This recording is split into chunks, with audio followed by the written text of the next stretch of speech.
Welcome to Facts TV News, where everything is true. Motorcyclist killed in St. Elizabeth crash. A motorcyclist died as a result of injuries he sustained in a crash on the Cheapside Main Road near Junction in St. Elizabeth on Thursday. Police named the deceased as 17-year-old Shaquille McLean, a resident of Cheapside.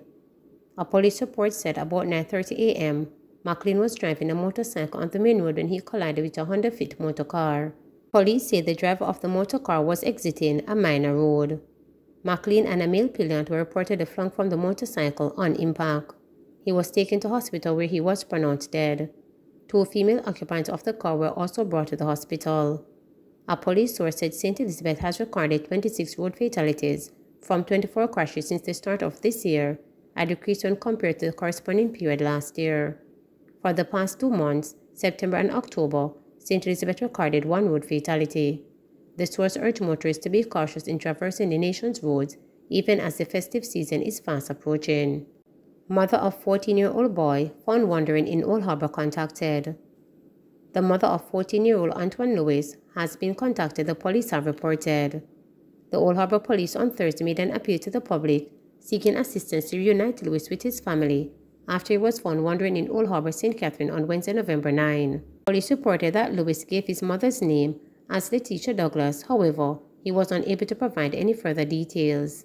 The Jamaica Constabulary Force in a social media post stated that Lewis' mother is on her way to the station. Man on bail for illegal gun charged with wounding man with screwdriver. A man who was on bail for illegal possession of a firearm was brought before Senior Parish Judge Lorian Cole Montague after he was accused of allegedly using a screwdriver to stab a man. Shakari Miller, who appeared at the Kingston and St. Andrew Parish Courts on Tuesday, pleaded not guilty to the offense of unlawful wounding. The allegations are that on December 22nd, Miller and another man got into an argument with the complainant. The court was told that the other man held the complainant while Miller used a screwdriver to stab him on his left hand.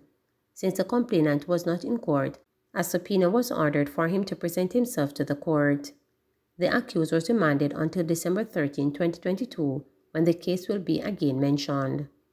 Parish judge shocked that man kicked girlfriend in face.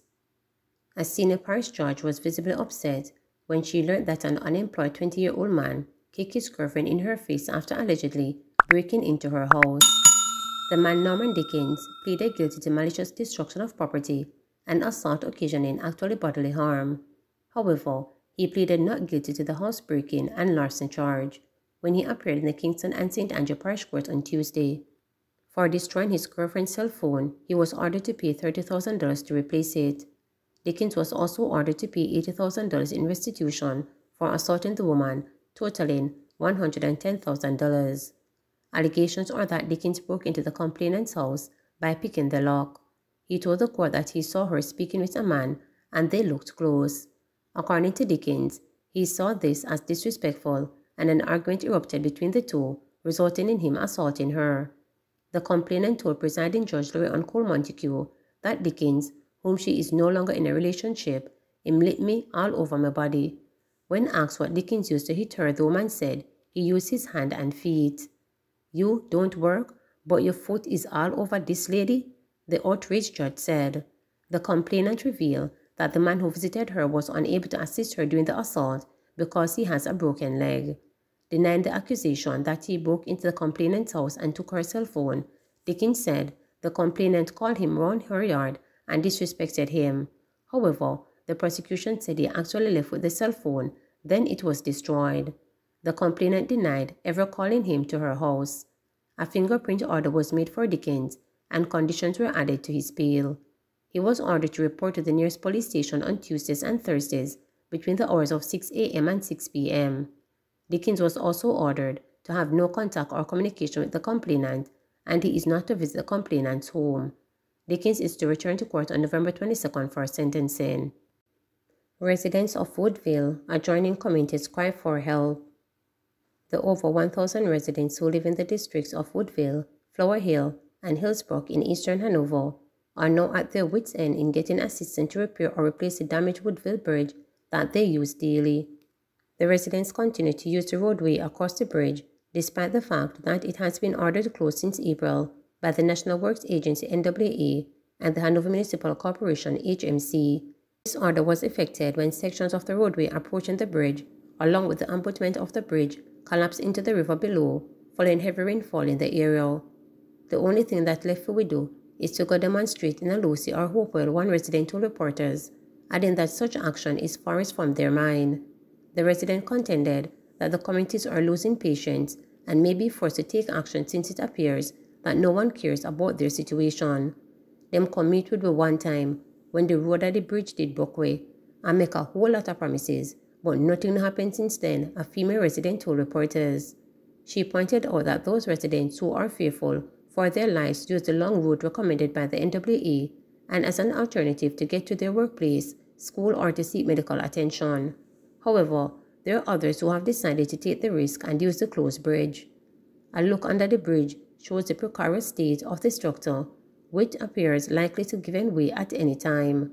Checks by reporters confirm that it was the HMC that dumped loads of mall, trays of them which seem to be the site to block access to the bridge. But residents have used it to patch potholes in the roadway within their communities. Only signs of both ends warning that the bridge was closed remain standing. It's like we have no political representative. Right now, it's not only the bridge, but the roads are awful so. Sylvain Anderson, a returning resident to Jamaica who lives in the Flower Hill community, complained to reporters. She expressed disappointment at the ongoing situation. This bridge used to be one we used when coming from airport from St. James in Hanover. Now we have to go through a longer way.